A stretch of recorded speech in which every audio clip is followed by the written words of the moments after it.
तो इस वीडियो में इम्पोर्टेंट जीके जीएस क्वेश्चन देखने वाले हैं। यह वीडियो जो है बिहार शिक्षक भर्ती 2024 के लिए महत्वपूर्ण रहने वाला है। तो चलिए देखते हैं क्वेश्चन नंबर फर्स्ट से। क्वेश्चन नंबर फर्स्ट है कि 16वीं शताब्दी में किस भारतीय शासक ने चांदी का सिक्का जारी किया और इसे रुपये का नाम दिया है। तो देखिए इसका जो राइट आंसर होगा ये होगा ए ऑप्शन, यानी शेरशाह सूरी। 16वीं शताब्दी में भारतीय शासक शेरशाह सूरी ने चांदी का सिक्का जो है जारी किया और इसे रुपया नाम दिया है। शेरशाह ने 178 ग्रेन का चांदी का रुपया व 380 ग्रेन का तांबे का जो है दाम चलवाया था। शेरशाह के बचपन का नाम फरीद खां था। शेरशाह ने उत्तर भारत में द्वितीय अफगान साम्राज्य की स्थापना किया था। 1540 ईस्वी में कन्नौज या बिलग्रामी के युद्ध में जो हुमायूं को पराजित कर शेरशाह ने सूर वंश की स्थापना किया था। देखिए नेक्स्ट क्वेश्चन है कि यू कैन विन नामक पुस्तक के लेखक कौन है। तो देखिए इसका जो राइट आंसर होगा ये होगा ए ऑप्शन, यानी शिव खेरा। यू कैन विन नामक पुस्तक के लेखक शिव खेरा है। शिव खेरा एक भारतीय लेखक, कार्यकर्ता और प्रेरक वक्ता हैं। शिव खेरा ने कंट्री फर्स्ट फाउंडेशन नामक एक संगठन की स्थापना भी किया है। देखिए संदीप माहेश्वरी जो है ये भारत के सार्वजनिक वक्ता, प्रसिद्ध फोटोग्राफर और उद्यमी हैं। ठीक है। दीपा कर्माकर, अब देखिए दीपा कर्माकर जो है यह एक भारतीय जिम्नास्ट हैं और दीपा कर्माकर त्रिपुरा राज्य की निवासी हैं। द स्माइल वंडर पुस्तक दीपा कर्माकर की क्या है, आत्मकथा है। देखिए 3 है कि यूनेस्को का जो है विरासत स्थल सूर्य मंदिर खालिस्तान राज्य में स्थित है। तो यूनेस्को का जो विरासत स्थल सूर्य मंदिर है ये तमिलनाडु राज्य में स्थित है। इसका डी ऑप्शन क्या होगा, राइट होगा। देखिए महाबलीपुरम के सूर्य मंदिर को 1984 में यूनेस्को के विश्व विरासत स्थल में शामिल किया गया था। कब किया गया था, तो 1984 में। ठीक है। उसके बाद देखिए कि सूर्य मंदिर का निर्माण पल्लव वंश के शासक नरसिंह वर्मन के शासनकाल में बनवाया गया था। सूर्य मंदिर को रथ मंदिर और एकास्मक मंदिर के नाम से भी जाना जाता है। सूर्य मंदिर में 8 जो है रथ मंदिर है। इसे जो है सप्त पैगोडा भी कहा जाता है। क्वेश्चन नंबर 4, भारतीय संविधान केंद्र को खालिस्तान प्रकार की जो है विधियाँ प्रदान करती हैं। तो देखिए इसका जो राइट आंसर होगा ये होगा कि बी ऑप्शन, यानी 3। तो याद रखना भारतीय संविधान केंद्र सरकार को जो है 3 प्रकार की जो है निधियाँ प्रदान करती हैं। ठीक है। केंद्र सरकार को प्राप्त 3 प्रकार की निधियाँ हैं। एक तो भारत की संचित निधि, दूसरा भारत का लोक लेखा और तीसरा भारत का आकस्मिकता निधि। भारतीय संविधान के अनुच्छेद 266 जो है ये जो है संचित निधि से संबंधित है। संचित निधि में सभी प्राप्तियां जिस उधार ली जाती हैं और भुगतान जमा किए जाते हैं। देखिए भारतीय संविधान के अनुच्छेद 266(2) जो है ये लोक लेखा से संबंधित है। ठीक है। लोक लेखा में भविष्य निधि जमा, न्यायिक जमा, बचत बैंक जमा, ठीक है, विभागीय जमा आदि शामिल हैं। भारतीय संविधान का जो अनुच्छेद 267 है, अनुच्छेद 267 ये आकस्मिकता निधि से संबंधित है। आकस्मिकता निधि जो है राष्ट्रपति के अधिकार में रहता है और आकस्मिकता निधि से जो है समय समय पर क्या होता है, तो आकस्मिक कार्य हेतु निधियाँ जो है प्राप्त की जाती हैं। अब चलिए देखते हैं क्वेश्चन नंबर 5। देखिए क्वेश्चन नंबर 5 है। क्वेश्चन नंबर 5 है कि निम्नलिखित में से किस उद्योग को भारत में 8 आधारभूत उद्योगों के सूचकांक की गणना के लिए उपयोग जो है किया जाता है। तो 5 का जो राइट आंसर होगा ये होगा डी, यानी रिफाइनरी उत्पाद। रिफाइनरी उत्पाद जो है उद्योग को भारत में 8 आधारभूत उद्योगों के सूचकांक की गणना के लिए जो है उपयोग किया जाता है। ठीक है। अब देखिए कि ICI चयनित 8 कोर उद्योगों में उत्पादन के सामूहिक और व्यक्तिगत प्रदर्शन को जो है मापा जाता है। और 8 उद्योगों में शामिल होता है कोयला, कच्चा तेल, प्राकृतिक गैस, रिफाइनरी उत्पाद, उर्वरक, इस्पात, सीमेंट और बिजली। ठीक है। क्वेश्चन नंबर जो है देखेंगे 7। क्वेश्चन नंबर जो है क्वेश्चन नंबर जो होगा ये होगा 6 देखेंगे कि निम्नलिखित में से कौन सी प्रमुख नदी एक पूर्व की ओर बहने वाली नदी नहीं है। तो देखिए इसका जो राइट आंसर होगा ये होगा बी यानी नर्मदा। तो देखिए नर्मदा नदी जो है ये पूर्व की ओर बहने वाली नदी नहीं है। ठीक है, अब देखिए नर्मदा नदी पश्चिम दिशा में बहने वाली नदी है। नर्मदा नदी मध्य प्रदेश के अमरकंटक से निकलकर मध्य प्रदेश गुजरात से होकर खंभात की खाड़ी में गिर जाती है। विंध्य और सतपुरा पर्वतमाला के बीच बहने वाली जो नर्मदा नदी ये गुजरात और मध्य प्रदेश की जीवन रेखा कहा जाता है। सरदार सरोवर बांध जो है ये नर्मदा नदी पर है और तवा नदी जो है ये नर्मदा की सबसे लंबी सहायक नदी है। पश्चिम की ओर बहने वाली नदी जैसे नर्मदा, ताप्ती, माही, लूनी, साबरमती ये सब है। देखिए क्वेश्चन नंबर 7 है कि नई लोकसभा निर्वाचित होने के उपरांत वर्तमान लोकसभा के अंतिम सत्र हेतु निम्नलिखित में से कौन सा शब्द का प्रयोग किया जाता है। तो इसका जो राइट आंसर होगा ये होगा बी यानी लेम डक। तो देखिए नई लोकसभा निर्वाचित होने के उपरांत वर्तमान लोकसभा के अंतिम सत्र हेतु लेम डक शब्द का प्रयोग किया जाता है। ठीक है, कोरम जो है प्रत्येक सदन में पीठासीन अधिकारी समेत कुल जो है सदस्यों का 10वां हिस्सा होता है। लोकसभा और विधानसभा के लिए अस्थायी अध्यक्ष के लिए प्रोटेम शब्द का प्रयोग किया जाता है। ठीक है, अब चलिए देखते हैं। देखिए प्रोटेम जो है ये स्पीकर की नियुक्ति केंद्र में राष्ट्रपति और राज्य में गवर्नर करता है। क्वेश्चन नंबर 8 है कि नागरहोल राष्ट्रीय उद्यान खाली स्थान में स्थित है। तो देखिए नागरहोल जो है ये कर्नाटक में है। कहाँ है? कर्नाटक। तो इसका डी ऑप्शन क्या होगा? राइट होगा। ठीक है, देखिए नागरहोल राष्ट्रीय उद्यान कर्नाटक के मैसूर में स्थित है। नागरहोल राष्ट्रीय उद्यान को राजीव गांधी राष्ट्रीय उद्यान के नाम से भी जाना जाता है। नागरहोल उद्यान को 1988 में राष्ट्रीय उद्यान का दर्जा दिया गया था। क्वेश्चन नंबर 9 देखिए क्वेश्चन नंबर जो 9 है यह है कि भारत में ब्रिटिश शासन में पहले गवर्नर जनरल कौन थे। तो देखिए इसका जो राइट आंसर होगा ये होगा बी यानी वॉरेन हेस्टिंग्स। तो भारत में ब्रिटिश शासन में पहले गवर्नर जनरल कौन थे? वॉरेन हेस्टिंग्स थे। ठीक है, देखिए वॉरेन हेस्टिंग्स का कार्यकाल 1772 से 1784-85 ईस्वी तक था। 1773 के रेगुलेटिंग एक्ट के तहत वॉरेन हेस्टिंग्स को बंगाल का प्रथम गवर्नर जनरल बनाया गया था। वॉरेन हेस्टिंग्स ने कलकत्ता के प्रत्येक जिले में एक दीवानी तथा फौजदारी अदालत की स्थापना किया था। वॉरेन हेस्टिंग्स 1781 ईस्वी में कलकत्ता मद्रास की स्थापना किया था। ठीक है, क्वेश्चन नंबर देखिए 10। क्वेश्चन नंबर 10 है कि भारतीय संविधान का निम्नलिखित में से कौन सा अनुच्छेद राष्ट्रपति पर महाभियोग हेतु जो प्रक्रिया का प्रावधान है। तो 10 का जो राइट आंसर होगा ये होगा सी यानी अनुच्छेद 61। तो देखिए भारतीय संविधान का अनुच्छेद 61 राष्ट्रपति पर महाभियोग हेतु प्रक्रिया का प्रावधान है। राष्ट्रपति पर महाभियोग प्रक्रिया भारतीय संविधान में अमेरिका के संविधान से लिया गया है। अनुच्छेद 73 जो है ये संघ की कार्यपालिका शक्ति से संबंधित है। अनुच्छेद 78 जो है ये राष्ट्रपति को सूचना प्रदान करने से संबंधित प्रधानमंत्री का दायित्व से है। वहीं अनुच्छेद 88 ये सदनों के बारे में मंत्रियों और महाजनवादी के अधिकार से संबंधित हैं। क्वेश्चन नंबर 11 है कि पंचायती राज से संबंधित निम्नलिखित में से कौन सा कथन जो है सही है। तो इसका जो राइट आंसर होगा ये होगा बी ऑप्शन।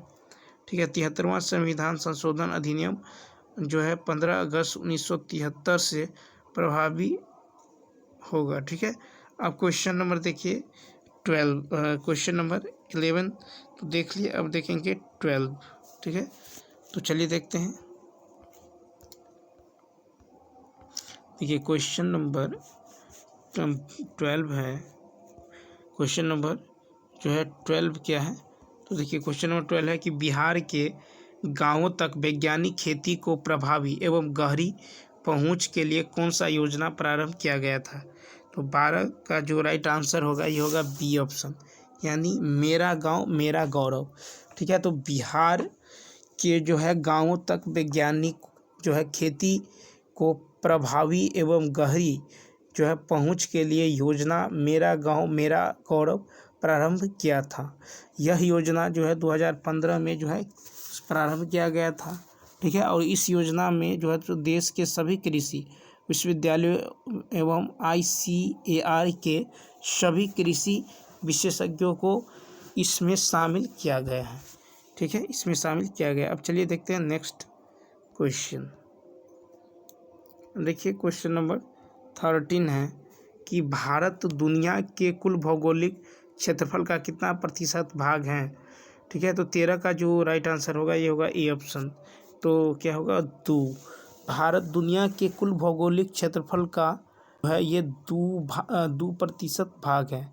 भारत का क्षेत्रफल विश्व के क्षेत्रफल का 2.42% है। कितना है 2.42%। ठीक है, अब देखिए कि भारत का जो क्षेत्रफल है यह है 32,87,263 वर्ग किलोमीटर। क्षेत्रफल के दृष्टिकोण से भारत विश्व का 7वां सबसे बड़ा देश है, जबकि जनसंख्या की दृष्टि से यह विश्व का सबसे बड़ा देश हो गया है। क्षेत्रफल की दृष्टि से भारत से बड़े देश है रूस, कनाडा, संयुक्त राज्य अमेरिका, चीन, ब्राज़ील एवं ऑस्ट्रेलिया।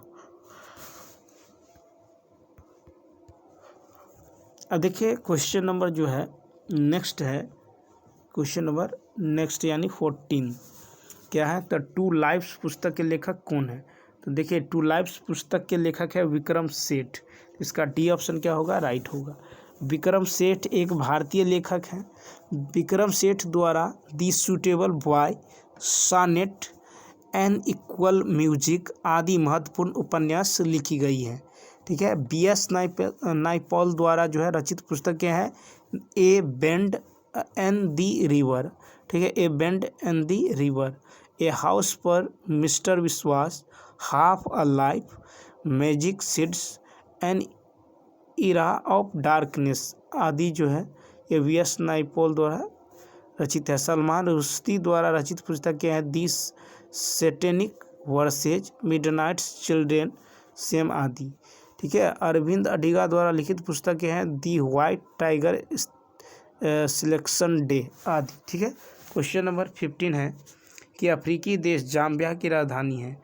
तो देखिए अफ्रीकी देश जाम्बिया की राजधानी कहाँ है, तो लूसाका, सी ऑप्शन। ठीक है, तो जाम्बिया की राजधानी कहाँ है, लूसाका। हरारे जो है जिम्बाब्वे की क्या है राजधानी। डकार जो है ये सेनेगल देश की क्या है राजधानी है, डकार। ठीक है, डकार जो है ये सेनेगल देश की क्या है राजधानी है। ठीक है, अब देखिए क्वेश्चन नंबर जो है डकार सेनेगल। अब देखिए बमाको जो है ये माली देश की क्या है राजधानी। ठीक है, अब चलिए देखते हैं क्वेश्चन नंबर 16। देखिए क्वेश्चन नंबर 16 जो है यहाँ से मैथ जो है क्या होता है, मैथ रीजनिंग। ठीक है, रीजनिंग शुरू हो जाता है, इसको छोड़ेंगे। अब चलिए देखते हैं नेक्स्ट क्वेश्चन। तो यहाँ से जो है ये सब क्या है मैथ का क्वेश्चन है। ठीक है, अब यहाँ देखिए 42 से जो है शुरू होता है, तो अब 42 से देखेंगे। ठीक है, कहाँ से देखेंगे, तो 42 से। तो देखिए 42 में जो है 42 में कह रहा है कि ऊंचे भवनों के शीर्ष पर लगे खतरों के संकेत लाल वर्ण के होते हैं। इन्हें दूरी से आसानी से देखा जा सकता है क्योंकि अन्य वर्णों की अपेक्षा लाल वर्ण का क्रमशः। तो देखिए 42 का राइट आंसर क्या होगा, तो बी होगा, यानी धुएं तथा कोहरे द्वारा न्यूनतम प्रकीर्णन होता है। ठीक है, धुआं और कोहरे द्वारा क्या होता है, न्यूनतम प्रकीर्णन होता है। ठीक है, न्यूनतम प्रकीर्णन होता है। देखिए कि जो है जिस आकाश का रंग जो है नीला तथा समुद्र का रंग नीला दिखना जो है ये प्रकीर्णन के कारण ही संभव है। अब चलिए देखते हैं 43 की विकल्पों में से निम्नलिखित तथ्यों में से कौन सा गुरुत्वाकर्षण के सार्वभौमिक जो है नियम द्वारा समझाया नहीं गया है। ठीक है, तो 43 का जो राइट आंसर होगा ये होगा ए ऑप्शन, यानी ग्रहों के चारों ओर सूर्य की गति। ग्रह के चारों ओर सूर्य की गति। ठीक है, अब चलिए देखते हैं क्वेश्चन नंबर 44 यानी 44। देखिए क्वेश्चन नंबर यदि 44 की बात करें, क्वेश्चन नंबर 44, तो देखिए 44 है कि निम्नलिखित में से कौन वोल्टता को निरूपित करता है। ठीक है, वोल्टता को निरूपित करता है तो इसका ए ऑप्शन यानी किया गया कार्य बट्टे विद्युत धारा गुने समय। ठीक है, तो वोल्टता बराबर होता है किया गया कार्य बट्टे विद्युत धारा गुने समय। ठीक है, तो इसका जो है ए ऑप्शन क्या होगा, 44 का राइट होगा। ठीक है, 44 का ए ऑप्शन क्या होगा, राइट होगा। अब चलिए देखते हैं 44। देखिए वोल्टता का जो एसआई मात्रक होता है ये वोल्ट होता है। वोल्टता या विभवांतर को मापने के लिए वोल्ट मीटर का उपयोग किया जाता है। सेल का विद्युत वाहक बल मापने के लिए जो है पोटेंशियोमीटर कहा जाता है। ठीक है, 45 है कि गुणसूत्र जिनमें गुणसूत्र बिंदु अनुपस्थित होता है कहलाते हैं। देखिए 45 का क्या कहलाएगा, डी यानी एसेंट्रिक। तो गुणसूत्र जिनमें गुणसूत्र जो है बिंदु अनुपस्थित होता है। ठीक है, और देखिए कि एसेंट्रिक जो है कहलाते हैं। ठीक है, एसेंट्रिक कहलाते हैं। Question number 46। देखिए क्वेश्चन नंबर जो है 46 है कि जब प्रकाश नेत्र में जो है नेत्र में प्रकाश, ठीक है, देखिए कि जब प्रकाश नेत्र में प्रवेश करता है तो अधिकांश अपवर्तन कहाँ होता है। तो 46 का राइट आंसर होगा बी, ये होता है स्वच्छ मंडल कॉर्निया पर। ठीक है, स्वच्छ मंडल पर। ठीक है, अब चलिए देखते हैं नेक्स्ट क्वेश्चन। ठीक है, यानी 47 कहता है कि वायु के कांच के आयताकार जो है स्लेब पर आपतित किया। ठीक है, आपतित किसी कारण जो है किरण का गमन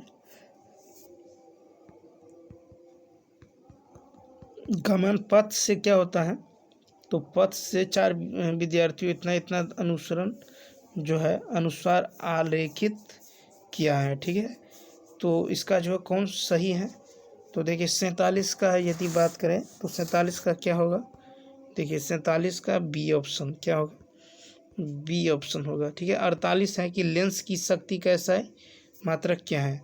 लेंस की शक्ति का जो एसआई मात्रक है ये क्या है, तो डायोप्टर यानी बी ऑप्शन क्या है, डायोप्टर यानी बी ऑप्शन। लेंस की शक्ति P बराबर 1/f। ठीक है, तो लेंस की जो शक्ति होती है, ठीक है, लेंस की जो शक्ति है यानी ऐसा इकाई ये क्या है, डायोप्टर है। ठीक है, डायोप्टर। ठीक है, 48 देखिए 48 का है राइट आंसर क्या होगा, डायोप्टर। ठीक है, अब चलिए देखते हैं 49।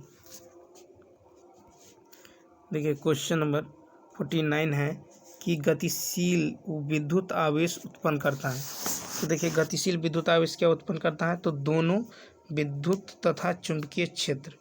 ठीक है, दोनों विद्युत चुंबकीय क्षेत्र। ठीक है, तो जो है गतिशील वस्तु आवेश उत्पन्न करता है, क्या करता है, तो दोनों विद्युत तथा चुंबकीय क्षेत्र यानी 49 का क्या होगा, सी ऑप्शन। अब देखिए चुंबकीय तीव्रता एक सदिश राशि है। चुंबकीय तीव्रता का जो मात्रक होता है ये न्यूटन पर एम्पियर होता है। ठीक है, अब देखिए एल्युमिनियम की अनुचुंबकीय लौह, ठीक है, अनुचुंबकीय लौह जो है तो इसका जो है सी ऑप्शन क्या होगा, राइट होगा, यानी गतिशील विद्युत आवेश उत्पन्न करता है दोनों विद्युत और तथा चुंबकीय क्षेत्र। 49 का क्या होगा, सी होगा। ठीक है, क्वेश्चन नंबर जो है, अब देखिए question number 50, question number 50। Question number 50 है कि निम्नलिखित में से कौन एल्केन को दर्शाता है। ठीक है, एल्केन को कौन दर्शाता है, तो बी यानी सी। ठीक है, ये जो है एकल जो है वो दर्शाता है। एल्केन का सामान्य सूत्र CnH10+2 है। मीथेन, इथेन, ठीक है, उसके बाद प्रोपेन, ब्यूटेन और लाइकेन के प्रमुख जो उदाहरण है ये जो है एल्कीन श्रेणी का सामान्य सूत्र है CnH2n। क्या है, CnH2n है। ठीक है, CnH2n। अब देखिए कि जैसे एथाइन का सूत्र क्या होगा, तो CnH2n। C double bond, C single bond alkene को दर्शाता है तथा सी जो है ये एल्काइन, ठीक है, एल्काइन को दर्शाता है। ठीक है, अब देखिए क्वेश्चन नंबर जो है 51 है, शेरशाह सूरी और हुमायूं के बीच कन्नौज का युद्ध कब लड़ा गया था? तो इसका सी ऑप्शन क्या होगा, राइट होगा, यह 1950 में। ठीक है, अब देखिए क्वेश्चन नंबर 51 तो देख लिए थे कि शेरशाह सूरी और हुमायूं के बीच कन्नौज का युद्ध जो है कब लड़ा गया था? तो 51 का 24। ठीक है, तो सी ऑप्शन क्या होगा, 51 का सी ऑप्शन यानी 1540। शेरशाह सूरी और हुमायूं के बीच कन्नौज का युद्ध 1540 में लड़ा गया था। कन्नौज या बिलग्राम के युद्ध में हुमायूं पराजित हुआ था। ठीक है, कौन पराजित हुआ था? तो ये हुमायूं पराजित हुआ था।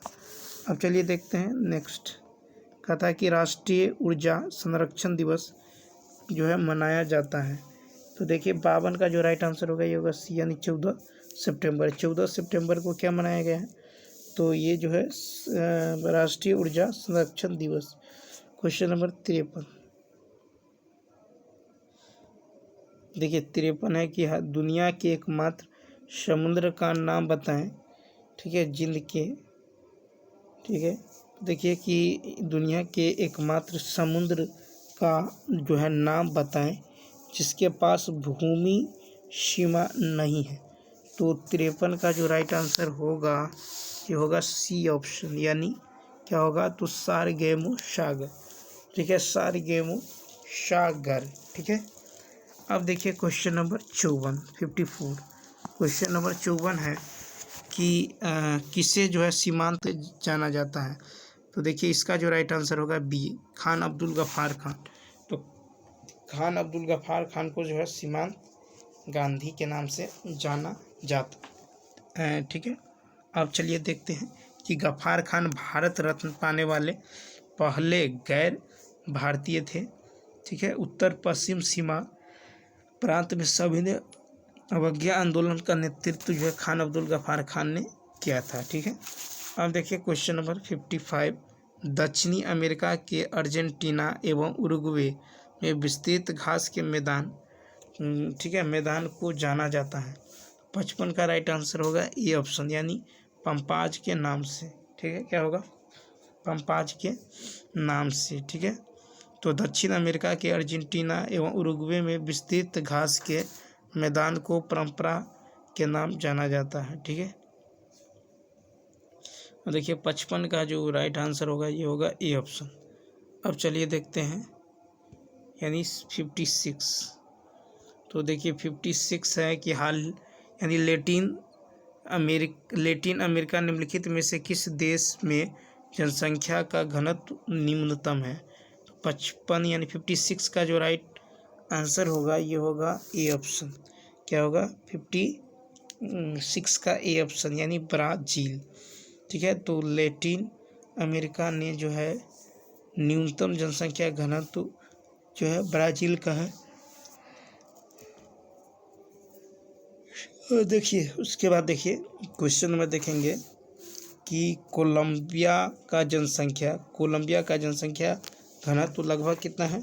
40 व्यक्ति प्रति वर्ग किलोमीटर। ठीक है, अब क्वेश्चन नंबर 57 है कि 1857 ईस्वी तक ठीक है 1857 भारत के मुगल सम्राटों का लगभग 200 करोड़ वर्ष पुराने। ठीक है, तो 1857, तो इस देखिए कि 57 का राइट आंसर क्या होगा, डी होगा यानी लाल किला। ठीक है, तो 1857 तक लाल किला हृदय के गूगल। ठीक है, ठीक है, तो ये जो है इसका जो राइट आंसर होगा यानी 57 का क्या होगा, डी ऑप्शन लाल किला। 58 है कि जनता द्वारा मुद्रा के रूप में अपने पास रखे गए धन और उसके द्वारा जो सो बैंक जमा धन के अनुपात को कहते हैं। तो 58 का जो राइट आंसर होगा ये हो जाएगा ए ऑप्शन। ठीक है, क्या हो जाएगा 58 का ए ऑप्शन यानी मुद्रा जमा। ठीक है, मुद्रा। ठीक है, तो देखिए 58 का जो राइट आंसर होगा ये क्या होगा 58 का होगा ए ऑप्शन, मुद्रा तथा मुद्रा जमा अनुपात। ठीक है, अब चलिए देखते हैं 59, क्वेश्चन नंबर 59 है कि इजराइल की मुद्रा क्या है। ठीक है, इजराइल की मुद्रा जो है ये क्या है, तो देखिए इजराइल की मुद्रा है नई शेकेल। क्या होगा, नई शेकेल। ठीक है, उसके बाद देखिए कि नेक्स्ट है क्वेश्चन नंबर यदि 60 की बात करें, निम्नलिखित में से कपास के संबंध में कौन सा कथन सही है। तो देखिए 60 का जो राइट आंसर होगा ये होगा ए ऑप्शन। ठीक है, क्या होगा, तो भारत में छोटे ऐसे, ठीक है, भारत में छोटे ऐसे जो है रेशियाँ, ठीक है, या रेशियाँ, ठीक है, तो देखिए जो है यानी 61 का क्वेश्चन नंबर 60 का जो राइट आंसर होगा 60 का ए ऑप्शन होगा, यानी भारत में छोटे ऐसे वाली कपास का सर्वाधिक क्या है उत्पादन होता है 60। 61 है कि भारतीय भूवैज्ञानिक सर्वेक्षण का मुख्यालय कहाँ है। तो देखिए 61 का राइट आंसर होगा बी ऑप्शन, यानी कोलकाता। कहाँ होगा, कोलकाता। ठीक है, तो भारतीय वैज्ञानिक सर्वेक्षण का मुख्यालय कहाँ स्थित है, तो यह है कोलकाता में। ठीक है, नेक्स्ट है कि हाल ही में, ठीक है, किसे नृत्य शैली, ठीक है, नृत्य शैली। अब चलिए देखते हैं नेक्स्ट। ठीक है, अब देखिए क्वेश्चन नंबर जो है देखेंगे 61 तो देखे थे कि इसका राइट आंसर क्या होगा कोलत। 62 है क्वेश्चन नंबर, देखिए क्वेश्चन नंबर जो है 62 है कि निम्नलिखित में से कौन सी नृत्य शैली राजस्थान से संबंधित नहीं है। तो देखिए राजस्थान से संबंधित जो है ये नहीं है, बी ऑप्शन। क्या होगा, लावनी। ठीक है, तो लावनी जो है नृत्य शैली राजस्थान से संबंधित नहीं है, लावनी शैली महाराष्ट्र से संबंधित है। ठीक है, और बुसनी को जो है कुछ कहा है। ठीक है, अब देखिए क्वेश्चन नंबर जो है, क्वेश्चन नंबर देखेंगे 63। ठीक है, क्वेश्चन नंबर 63, देखिए 63 है, क्वेश्चन नंबर 63 है कि देवगढ़ का दशावतार मंदिर निम्नलिखित में से किस राज्य में स्थित है। तो 63 का राइट आंसर होगा बी ऑप्शन, यानी क्या होगा, तो उत्तर प्रदेश। ठीक है, तो देखिए कि देवगढ़ का दशावतार मंदिर जो है ये उत्तर प्रदेश यानी दशा, ठीक है, तो इसका जो है देवगढ़, इसका जो है ये क्या होगा ये, ठीक है, इसका राइट आंसर क्या होगा, तो बी ऑप्शन होगा। ठीक है, देवगढ़ का दशावतार मंदिर जो है किस राज्य में स्थित है, तो ये यूपी में है। कहाँ पे है, यूपी में, उत्तर प्रदेश में। तो चलिए दोस्तों इस वीडियो में इतना ही। यदि यह वीडियो अच्छा लगा हो तो लाइक, शेयर और सब्सक्राइब करना ना भूलें। तो चलिए मिलते हैं नेक्स्ट वीडियो में। इस वीडियो में इतना ही। Thanks for watching.